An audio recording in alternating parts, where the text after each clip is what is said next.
जब हमको इनपुट देते हैं किसी वेबसाइट के अंदर, तो वो जो वेबसाइट है वो किस तरीके से आपकी इनपुट्स को हैंडल करती है, वो डिपेंड करता है कि आपने वो वेबसाइट किस टेक्नोलॉजी पे बनाई है। आज हम बात करेंगे कि जो आप इनपुट्स देते हो, इनपुट्स का मतलब क्या है। जैसे आपने किसी बटन पे रिएक्ट करा, किसी बटन पे कुछ क्लिक करा, या फिर स्क्रॉल करा, स्क्रॉल अप करा, वो सब क्या है, एक तरह के इनपुट्स हैं, राइट। तो हम समझने वाले हैं कि जो रिएक्ट है वो जो आपके इनपुट्स जो आप प्रोवाइड करते हो एक वेबसाइट को, उस पे कैसे हैंडलिंग करता है, कैसे वो प्रोसेसिंग करता है। तो हमारे फ्रंट एंड वेब डेवलपमेंट, उसके अंदर दो तरीके होते हैं जिससे हम समझ सकते हैं कि जो इनपुट्स हैं वो किस तरीके से हैंडल हो पा रहे हैं। देखो, अगर आप HTML CSS JS यूज कर रहे हो, only pure HTML CSS JS, तब वो जो वहां पे इनपुट हैंडलिंग का तरीका है, कोई भी इनपुट हैंडलिंग का तरीका है, तो वो होता है इंपरेटिव वे में। अगर आप रिएक्ट यूज कर रहे हो तो वो आता है डिक्लरेटिव वे में। देखो, मैं एक चीज छोटा सा फर्क बताता हूँ, एक यूज के समझते हैं। जैसे कि आप देखो, जैसे अगर आपको यहाँ से एक X लोकेशन से Y लोकेशन पे आपको जाना है, तो आप क्या करते हो, एक कैब बुक कर लेते हो और उसको बता देते हो कि इस वाई लोकेशन पे आपको पहुंचना है, राइट। तो वो क्या करता है आपके साथ, वो एक्स लोकेशन पे आपको बिठाता है और वाई लोकेशन पे आपको छोड़ देता है, राइट। उस बीच में आप सोते हुए जाओ, नाचते हुए जाओ, चुप होके जाओ, वो आपके ऊपर डिपेंड करता है, राइट। बट आप उसको ये नहीं बताते कि मेरे भाई आपको इस साइड जाना है, इस साइड जाना है, या फिर आप कोई डायरेक्शंस नहीं देते, आप उसको कुछ बताते नहीं हो। आप उसको बस क्या डिक्लेयर कर रहे हो कि मेरे को वाई लोकेशन पे भेज दो, राइट। बस यही फर्क होता है जब आप रिएक्ट और HTML CSS JS, pure HTML CSS JS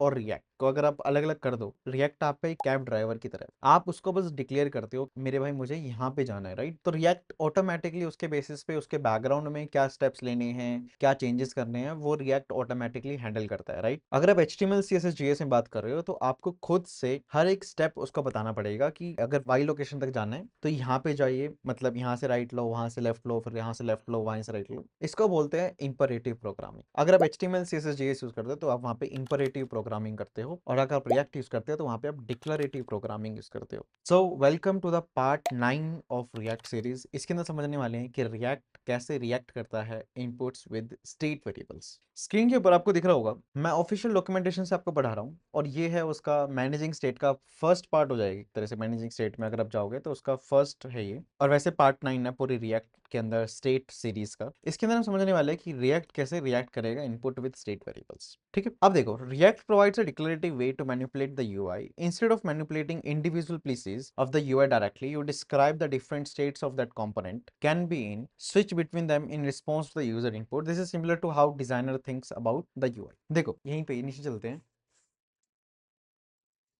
ये सोचो, जैसे कि यहाँ पे लिखा है city quiz, which city is located on 2 continents. Let's suppose मैंने यहाँ पे कोई एक इनपुट दिया, जैसे कि लिखा दिल्ली, सबमिट करा। अब देखो, ये जो चीज हुई यहाँ पे, कि यहाँ पे जब मैंने एक इनपुट दिया था, जब मैं यहाँ से अगर इनपुट बता दूं, तो एक मैंने इनपुट दिया कि मैंने इस इनपुट को हटा दिया, ठीक है। हटाते ही आपको जो बटन है वो आपको दिख रहा होगा, वो हो चुका है डिसेबल, है ना, उस पर आप क्लिक नहीं कर सकते। पर जब मैं इसके अंदर कुछ ऐड कर दूंगा, तब वैसे ही ऑटोमेटिकली जो सबमिट है वो ऑटोमेटिकली क्या हो चुका है, ऑन हो चुका है आपके काम करने के लिए, ठीक है। और जब मैं इसमें सबमिट करता हूँ, तो आपका ये इनपुट टैग भी और बटन भी क्या हो गया था, डिसेबल हो गया था। ये डिसेबल हो गया जब तक कोई रिस्पॉन्स नहीं है ना। तो यहाँ पे पॉइंट है क्या, अगर आपको ये चीज जावास्क्रिप्ट में बनानी हो, तो आपको यहाँ पे दिख रहा होगा, ये जावास्क्रिप्ट का कोड है। इस कोड से हमें ये समझ आता है कि आपको देखो, आप जब सबमिट फॉर्म करते हो, तो ये देखो, जब सबमिट पे क्लिक होता है ना, बेसिकली ये फंक्शन चलता है, async function, header form submit, ठीक है। इसके अंदर होता क्या है, देखो आप हर एक स्टेप बता रहे हो कि डिसेबल कर दो टेक्स्ट एरिया को, डिसेबल कर दो बटन को, शो कर दो लोडिंग मैसेज को, हाइड कर दो एरर मैसेज को। आप बेसिकली एक एक स्टेप बता रहे हो कि जब यूजर सबमिट पे क्लिक करेगा तो आपको क्या क्या क्या क्या चीजें जो हैं वो करनी है। बट वहीं पे रिएक्ट के अंदर हम बात करें, रिएक्ट का मैं आपको कोड दिखाता हूँ। रिएक्ट के अंदर क्या होता है, आप उसको सिर्फ बताते हो कि मैंने अगर सबमिट पे क्लिक कर, देखो मैं आपको दिखाता हूँ कहाँ पे होगा वो, ये रहा, ये रिएक्ट के अंदर है। वो सेम चीज जो आपने अभी ऊपर देखी थी, ये HTML CSS JS के अंदर है। ये प्योर HTML एंड जावास्क्रिप्ट है, ओनली जावास्क्रिप्ट, ओके। तो इसमें क्या होता है, इसमें आपको हर एक चीज को क्या करना पड़ रहा है, डिफाइन करना पड़ रहा है। हर एक स्टेप को आपको बताना पड़ रहा है कि आपको ये स्टेप लेने हैं अगर आपको वो वाला काम करना है तो। बट अगर मैं जाता हूँ रिएक्ट के अंदर, इन पांचों स्टेप को फॉलो करके हम रिएक्ट के अंदर फाइनल कोड देखते हैं। रिएक्ट के अंदर क्या होता है, आप मल्टीपल स्टेट वेरिएबल्स बनाते हो, और उसके अंदर एक और स्टेट वेरिएबल है, देखो जैसे कि status, set status, use state. By default एक स्टेट वेरिएबल है जिसके अंदर क्या है, एक स्टेटस है, दैट इज बाय डिफॉल्ट एक टाइपिंग स्टेटस। अब यहाँ पे होता क्या है कि जब हैंडल सबमिट चलता है तो उस टाइम पे आप क्या कर देते हो, सेट स्टेटस को सबमिटिंग कर देते हो। अगर देखो ऊपर से अगर नीचे पढ़ोगे आप, तो इसमें क्या लिखा है, if status equal equals to success. अगर जो स्टेटस है तो क्या है, अगर सक्सेस है तो आप क्या रिटर्न करो, दैट्स ग्रेट। नहीं तो अगर स्टेटस सक्सेस के अलावा कुछ और है तो आप क्या रिटर्न करोगे, फिर से